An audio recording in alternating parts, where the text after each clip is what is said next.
안녕하세요. 오늘도 우리 주님의 말씀을 사모하는 성도들에게 하나님께서 지혜와 은혜로 인도하여 주시기를 주님의 이름으로 축복합니다.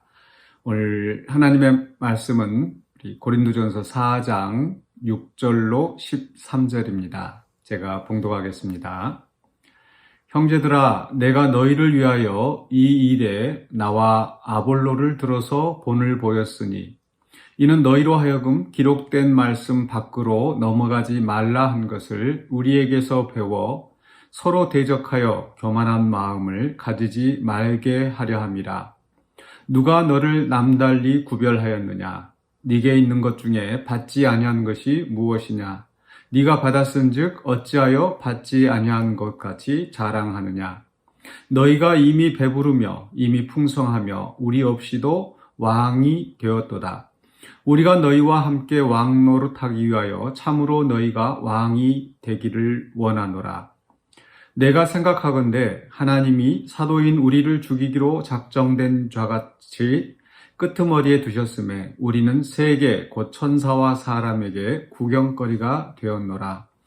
우리는 그리스도 때문에 어리석으나 너희는 그리스도 안에서 지혜롭고 우리는 약하나 너희는 강하고 너희는 존귀하나 우리는 비천하여 바로 이 시각까지 우리가 줄이고 목마르며 헐벗고 매맞으며 정처가 없고 또 수고하여 친히 손으로 일을 하며 모욕을 당한즉 축복하고 박해를 받은즉 참고 비방을 받은즉 권면하니 우리가 지금까지 세상의 더러운 것과 만물의 찌꺼기같이 되었도다. 아멘. 네, 오늘 말씀의 제목은 말씀 안에 사는 삶입니다. 말씀 안에 사는 삶. 6절에서 바울이 고린도 교회 성도들에게 권면하기를 기록된 말씀 밖으로 넘어가지 말라. 네, 기록된 말씀 밖으로 넘어가지 말라. 이 말씀은 우리가 성경을 해석할 때 말씀의 한계를 넘어서 엉뚱하게 해석하지 말라, 이런 의미로도 생각할 수 있겠지만은 오늘 본문 안에서는 이 기록된 말씀, 즉 이 시대에는 이제 구약 성경인데 이 성경 안에 주어진 그 말씀대로 살아가라는 말씀 뜻으로 이해가 되어집니다. 그래서 말씀 안에서 그 말씀에 순종하여 살아가는 삶이 되어라는 것인데 그것은 그 다음에 이어지는 것과 대조가 되어집니다. 즉 우리에게서 배워 서로 대적하여 교만한 마음을 가지지 말게 하려 함이라. 그러니까 말씀 안에서 사는 삶과 또 그것과 대조되는 삶은 서로 대적하여 교만한 마음을 갖는 것. 네, 지금 이 본문의 맥락 속에서 서로 대적하여 교만한 마음을 갖는 것은 바로 이 세속적인 가치를 따라서 사람을 자랑하고 또 세상의 지혜를 자랑하고 또 그러면서 다른 사람들을 무시하고 그 가치 기준에 자기들의 가치 기준에 못 미치는 사람들은 무시하고 그러면서 서로 대적하고 분쟁이 생겨나는 경우입니다. 즉 말씀 안에서 참다운 가치를 찾고 또 말씀이 우리에게 권면하시는 삶, 다른 사람을 더 낮게 여기고 또 존중하고 또 교만하지 않고 겸손하고 이것이 하나님께서 우리에게 주시는 삶의 길인 줄로 믿습니다. 그러나 이 세속적인 가치를 추구하다 보면 세상의 자랑을 하면서 또 서로 업신여기고 비방하고 질투하고 시기와 분쟁이 날 수밖에 없는 거죠. 그래서 7절로 8절에서는 먼저 이 고린도 교인들의 그 풍요로움에 대해서 약간 비판적인 그런 말씀이 나옵니다. 7절에서 누가 너를 남달리 구별하였느냐. 여기 이제 7절에 세 가지 질문이 나오는데 남달리 구별하다. 나는 너희들과 달라. 우리는 당신들과 차원이 달라. 이런 식으로 구별하는 즉 세상적인 가치를 가지고 우리는 다른 사람이야. 예를 들어서 가끔 이렇게 뉴스에 나오는 상황들 보면은 그 아파트 단지에서 또 임대 아파트 사는 사람들, 또 자기 또 자가로 이렇게 사는 사람들, 또 어떤 계층 간의 어떤 그 서로 구분을 지으면서 이렇게 다른 사람을 업신여기는 그런 경우들이 있는 것 같습니다. 이렇게 세상적인 물질이나 어떤 그 지위, 이런 세상적인 가치로 따지면은 그렇게 서로 구별하면서 또 이렇게 어떤 적대적인 관계를 형성하게 되죠. 그런데 바울은 그들에게 질문합니다. 누가 너를 남달리 구별하였느냐? 사실은 구별할 필요도 없고 구별해서는 안 된다라는 의미죠. 그러면서 두 번째 질문이 내게 있는 것 중에 받지 아니한 것이 무엇이냐? 다 하나님의 은혜로 받았다라는 거예요. 우리의 생명도 하나님께 받은 것이고 또 물질의 풍요로움도 또 어떤 사회적인 위치나 지식이나 이런 모든 것들도 사실 뭐 내가 그렇게 남들보다 더 특별나서 이렇게 얻어낸 그런 마음으로 살아서는 안 되고 모든 것을 다 하나님의 은혜로 받았다라는 거. 하나님께서 우리에게 생명을 주시지 않으셨으면, 하나님께서 건강을 주시지 않으셨으면, 하나님께서 우리에게 기회를 주지 않으셨다면 우리는 그런 것들을 누릴 수가 없었을 것입니다. 물론 또 어떤 경우에는 그렇게 불의한 방법으로 이렇게 하는 사람도 있는데 그것을 하나님이 해주셨다 이렇게 해서는 안 되겠죠.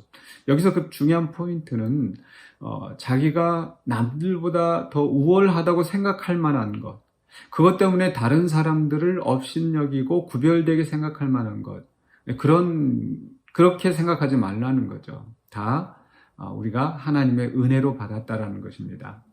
그러면서 세 번째 질문은 네가 받았은즉 어찌하여 받지 아니한 것 같이 자랑하느냐. 그러니까 하나님의 은혜로 받은 것인데 다 하나님의 은혜로 주어진 것인데 또 그걸 가지고 자랑하고 다른 사람과 구별하고 이렇게 서로 이렇게 편가름을 하는 이런 오류를 이런 잘못을 하지 말라는 의미입니다. 그러면서 8절에 너희가 이미 배부르며 이미 풍성하며 우리 없이도 왕이 되었도다. 육신적으로 안락하고 경제적으로 풍요롭고 또 왕같이 그렇게 높은 지위에서 다른 사람에게 명령하고 이미 그렇게 왕처럼 누리고 있다. 그러면서 8절에 이어지는 말씀은 우리가 너희와 함께 왕 노릇하기 위하여 참으로 너희가 왕이 되기를 원하노라. 좀 의미가 이해하기가 쉽지 않은데 저는 약간 반어법적인, 약간 풍자적인 이런 표현이 아닌가 생각을 했습니다. 참 너희들 그렇게 왕 노릇하면서 부유하게 잘 살고 있는데 우리도 너희들처럼 그렇게 잘 살기 위해서 너희가 그렇게 왕처럼 되었으면 좋겠다. 우리가 너희들 덕 좀 봤으면 좋겠다. 뭐 아마 이런 그 풍자가 들어있지 않나 하는 생각이 듭니다. 그런데 이제 그 다음에 9절부터 나오는 말씀은 뭡니까?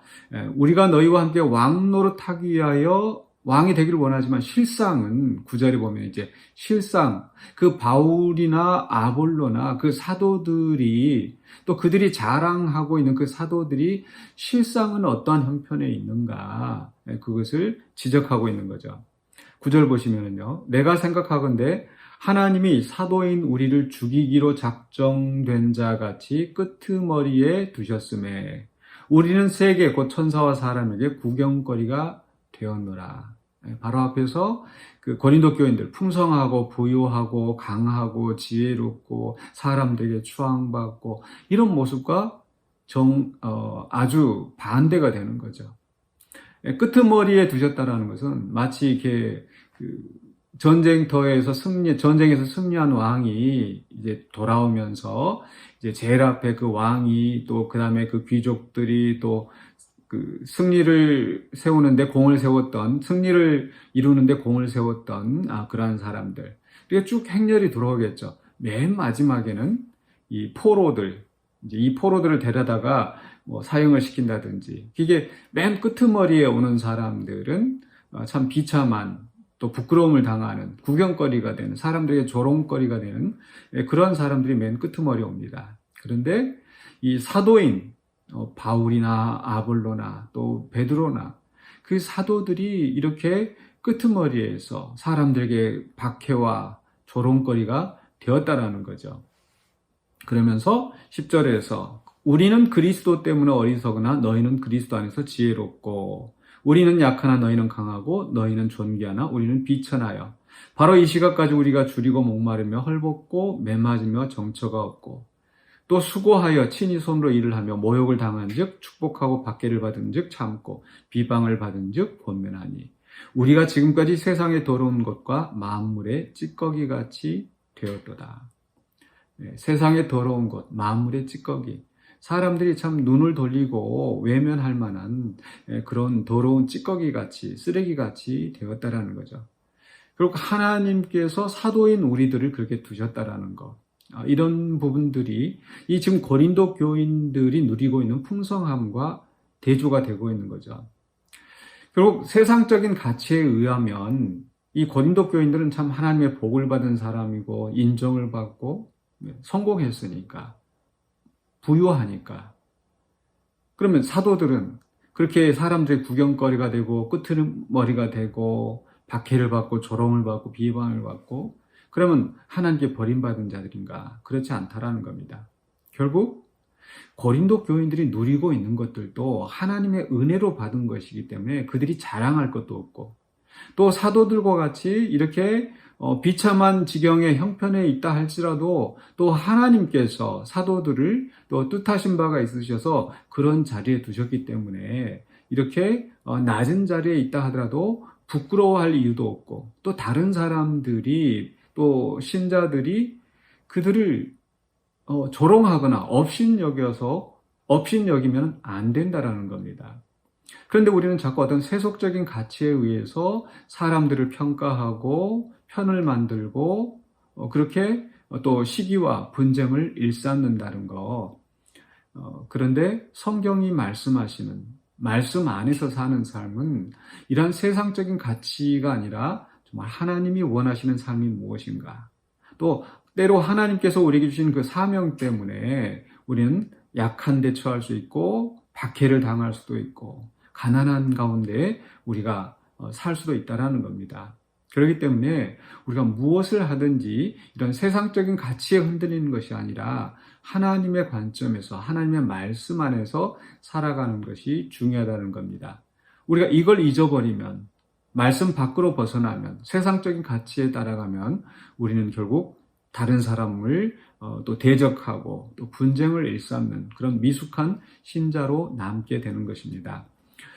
지금 세상에서는 많은 그런 SNS와 또 미디어 이런 것들의 발달로 인하여서 다른 사람들이 어떻게 살고 있는지 또 다른 사람들이 또 여행을 가고 또 좋은 차, 좋은 옷 이런 것들을 또 자랑하고 그런 속에서 상대적인 어떤 박탈감을 느낀다든지 그럴 수가 있습니다. 그러나 우리는 이럴 때일수록 우리가 말씀 안에서 정말 말씀이 우리에게 원하시는 그런 삶 또 말씀 가운데서 참된 가치를 추구하는 삶을 살아야 될 줄로 믿습니다. 그리고 그 안에서 우리는 약한 사람을 오히려 돌봐주고 존중하고 또 가난하고 또 힘이 없다고 해서 함부로 무시하지 않고 오히려 그들을 존중하면서 함께 더불어 살아나가는 그런 말씀이 인도하시는 말씀 안에서 사는 삶을 살아야 될 줄로 믿습니다. 혹시 우리가 또 지금 어렵고 힘든 사정에 있다 할지라도 하나님께서 사도들을 만물의 끄트머리, 찌꺼기같이 두었다는 그 사실을 기억하시기 바랍니다. 그래서 이 속에서 하나님께서 나에게 원하시는 삶이 무엇인지 또 그리고 여전히 내가 이 사명을 성실하게 감당하고 있을 때 세상 사람들이 비웃을지라도 세상 사람들이 알아주지 않는다 하더라도 여전히 하나님은 우리를 귀하게 보시고 높이신다는 것을 기억하시기 바랍니다. 그래서 그 주님을 바라보면서 오늘 또 우리에게 맡겨주신 사명 잘 감당하며 또 주님을 기쁘시게 하는 우리의 삶이 되시기를 주님의 이름으로 축복합니다. 기도하겠습니다. 사랑의 주님 은혜를 감사합니다. 오늘 또 우리에게 말씀으로 인도하여 주시고 말씀 안에서 또 지혜를 얻고 말씀 안에서 하나님의 뜻을 분별하며 그 뜻 가운데 살아가는 우리의 삶이 되게 하여 주시옵소서. 세상적인 가치에 흔들리지 않게 하여 주시고 세상적인 가치로 스스로 자랑하거나 교만하지 않게 하여 주시며 다른 사람들을 업신여기거나 또 다른 사람들을 함부로 대하는 자가 되지 않게 하여 주시옵소서. 오직 말씀 안에서 주님이 기뻐하시는 뜻을 행하는 우리 삶이 되게 하여 주시옵기를 간절히 바라옵고나 하며 예수 그리스도 이름으로 기도하옵나이다. 아멘.